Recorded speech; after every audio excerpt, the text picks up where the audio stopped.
Si vous venez correctement et vous me laissez passer, Madame Le Pen, pourquoi vous n'êtes pas restée jusqu'à... Madame Le Pen, une réaction? Marine Le Pen, condamnée à 4 ans de prison, dont 2 fermes et 5 années d'inéligibilité. Le tribunal de Paris a reconnu la chef de file du Rassemblement national et 8 autres anciens eurodéputés coupables de détournement de fonds publics. L'exécution provisoire de la peine de Marine Le Pen pourrait mettre fin à ses espoirs de candidature à la prochaine élection présidentielle. C'est plus qu'un simple jugement qui était attendu au tribunal correctionnel de Paris lundi 31 mars. À l'issue d'un procès ouvert en septembre 2024, Marine Le Pen a été reconnue coupable de détournement de fonds publics dans l'affaire des assistants du Front National, devenu Rassemblement National en 2018, au Parlement européen.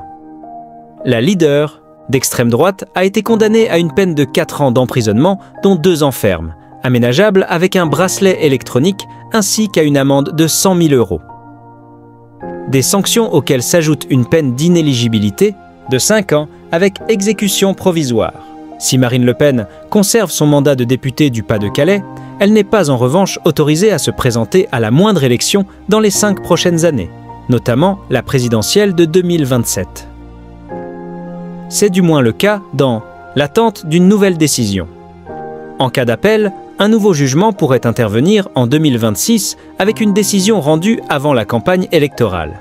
Si la Cour décidait de relaxer la députée d'extrême droite, celle-ci pourrait alors se porter de nouveau candidate. Autre option pour Marine Le Pen, saisir le Conseil constitutionnel pour contester, via une question prioritaire de constitutionnalité, la violation de ses droits fondamentaux.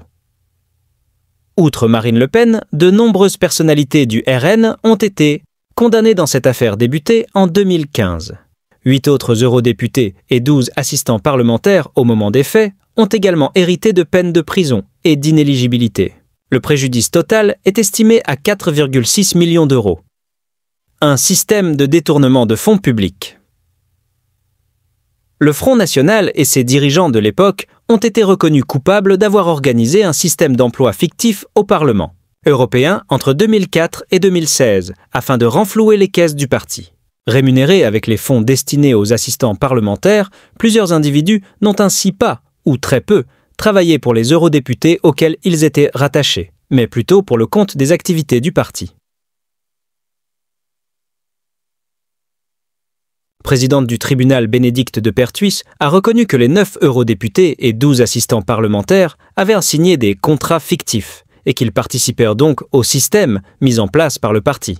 Il a été établi que toutes ces personnes travaillaient en réalité pour le parti, que leurs députés ne leur avaient confié aucune tâche, qu'ils passaient d'un député à l'autre. Il ne s'agissait pas de mutualiser le travail des assistants, mais plutôt de mutualiser les enveloppes des députés, a-t-elle ajouté. Des peines d'inéligibilité. Marine Le Pen n'est pas la seule à être sanctionnée d'une peine d'inéligibilité. Toujours eurodéputée, mais désormais sous la bannière des conservateurs et réformistes européens, CRE, Nicolas Bay a écopé d'une peine de 12 mois de prison, dont 6 mois fermes sous bracelet électronique, ainsi que de 8 000 € d'amende, et de 3 ans d'inéligibilité avec exécution provisoire. Cette sanction ne l'oblige pas, cependant, à renoncer à son poste au Parlement européen. L'ancien numéro 2 du FN, Bruno Gollnisch, hérite également d'une peine de 3 ans de prison, dont 1 an ferme sous bracelet électronique, ainsi que de 50 000 € d'amende. Comme Marine Le Pen, il est frappé d'une peine d'inéligibilité pendant 5 ans avec exécution provisoire. Enfin, le maire de Perpignan, Louis Alliot, est condamné à 18 mois de prison, dont 6 mois fermes sous bracelet électronique, ainsi qu'à 8 000 € d'amende et 3 ans d'inéligibilité, mais sans exécution provisoire. Il n'est pas non plus contraint de démissionner pour préserver la liberté des électeurs qui ont choisi leur maire, a fait savoir la présidente du tribunal de Paris.